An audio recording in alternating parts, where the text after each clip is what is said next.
ഇന്ന് നമുക്കെല്ലാവർക്കും അറിയാവുന്നതുപോലെ ശബരിമല എന്ന് പറയുന്ന സ്വർണ്ണക്കൊള്ള വിഷയം വളരെ വ്യാപകമായി സമൂഹത്തിൽ ചർച്ചയാവുകയും പ്രതിദിനം എന്നോണം നിരന്തരമായ സംഭവങ്ങളാണ് പുറത്തു വന്നുകൊണ്ടിരിക്കുന്നത്. തുടക്കഘട്ടത്തിൽ CPM-ൻ്റെ ഏതെങ്കിലും ഒരു സ്വർണ്ണക്കൊള്ള എന്ന നിലയിലാണ് ഇത് വ്യാപകമായി പ്രചരിപ്പിച്ചിരുന്നത്. പക്ഷേ അന്നേ മുതൽ തന്നെ ഭാരതീയ ജനതാ പാർട്ടി മുന്നോട്ട് വെച്ചത് ഇത് CPM മാത്രമല്ല, ഈ കൊള്ളയ്ക്ക് പുറകിൽ കോൺഗ്രസ് കൂടി കൂട്ടുചേർന്ന ഒരു കുർവാ സംഘമാണ് ശബരിമലയെ കട്ടത് എന്ന മുന്നേറ്റുള്ള ഒരു ആവശ്യമാണ് അല്ലെങ്കിൽ ഒരു വിഷയമാണ് ഞങ്ങൾ മുന്നോട്ട് വെച്ചത്. അന്ന് ഞങ്ങളെ ആക്ഷേപിക്കുന്ന തരത്തിൽ BJP വെച്ച ആരോപണം ശരിയല്ല, അത് BJP തെറ്റായ വസ്തുതാവിരുദ്ധമായ പ്രചരണങ്ങൾക്ക് നേതൃത്വം കൊടുക്കുന്നു എന്നാണ് മറ്റ് കോൺഗ്രസ് ആയാലും അതുപോലെ തന്നെ CPM-ഉം അവരെ സഹായിക്കുന്ന തരത്തിലുള്ള പ്രചരണങ്ങൾ നടത്തി. പക്ഷേ ഇന്ന് പുറത്തു വരുന്ന വാർത്തകൾ ഓരോന്നും പരിശോധിച്ചാൽ നമുക്കറിയാൻ സാധിക്കുന്നത് കോൺഗ്രസ് കൃത്യമായി ഇതിൽ പ്രതിക്കൂട്ടിലുണ്ട് എന്നുള്ളതാണ്. CPM-നെ പോലെ തന്നെ ഉത്തരവാദിത്തം കോൺഗ്രസിനുമുണ്ട്.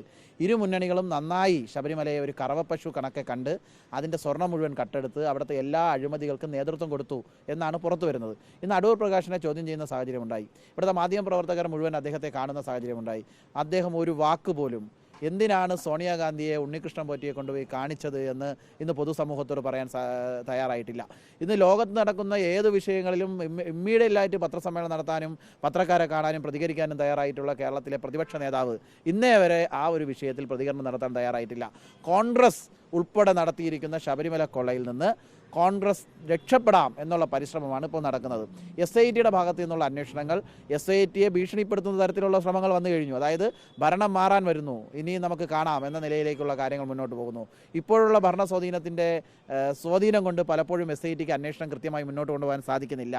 ഇന്ന് കടകംപള്ളി സുരേന്ദ്രനെയും അടൂർ പ്രകാശിനെയും സോണിയാഗാന്ധിയുടെയും അടുത്തൊക്കെ ഈ അന്വേഷണം കൃത്യതോതിലെത്തണമെങ്കിൽ ദേശീയ അന്വേഷണ ഏജൻസിയുടെ അന്വേഷണം അടിയന്തരമായിരിക്കുന്നു. അത് കൂടുതൽ വ്യക്തമാകുന്നതാണ് ഇന്ന് പുറത്തു വരുന്ന വാർത്തകൾ. കോൺഗ്രസ് ഇതിൽ നിന്ന് ഒഴിഞ്ഞു പോകാൻ പറ്റുന്നില്ല, CPM ഒഴിഞ്ഞു പോകാൻ പറ്റുന്നില്ല. അടൂർ പ്രകാശ് ഉൾപ്പെടെയുള്ളവർ രാജിവെക്കുകയും പൊതുസമൂഹത്തോട് മാപ്പ് പറയുകയും എന്തിനു വേണ്ടിയാണ് ശബരിമലയെ കൊള്ള സങ്കേതമാക്കി മാറ്റിയത്, സോണിയാഗാന്ധിയുമായി ഉണ്ടാക്കിയ ഡീൽ എന്താണ്, ഉണ്ണികൃഷ്ണൻ പോറ്റിയും വിഗ്രഹ കടത്തുകാരുമെല്ലാം സോണിയാഗാന്ധിയുമായി ഉണ്ടാക്കിയ ഡീൽ എന്താണ് എന്ന് പൊതുസമൂഹത്തോട് പറയണമെന്നുള്ളതാണ് യുവമോർച്ചയ്ക്ക് പറയാനുള്ളത്. ശക്തമായ പ്രക്ഷോഭങ്ങളുമായി ഞങ്ങൾ മുന്നോട്ട് പോകും.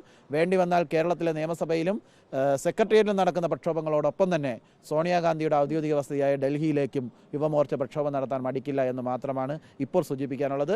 ഇത് പുറത്തു വരുന്ന വാർത്തകൾ നമുക്ക് ഈ കേരളം എത്രമാത്രം അപകടകരമായ രാഷ്ട്രീയ സമീപനത്തിലൂടെയാണ് മുന്നോട്ട് പോയതെന്നും ഈ കേരളത്തിലെ ശബരിമലയെ ഇരു മുന്നണികളും എങ്ങനെയാണ് ഉപയോഗിച്ചതെന്നും കേരളത്തിലെ എല്ലാ രാഷ്ട്രീയ കാര്യങ്ങളെയും സ്വയം രക്ഷപ്പെടുത്തിയെടുക്കാൻ ഇരു മുന്നണികളും പരസ്പരം സഹായിക്കുന്ന പൂരകങ്ങളായി പ്രവർത്തിക്കുന്നുവെന്ന് നമുക്ക് മനസ്സിലാക്കുന്നുണ്ട്.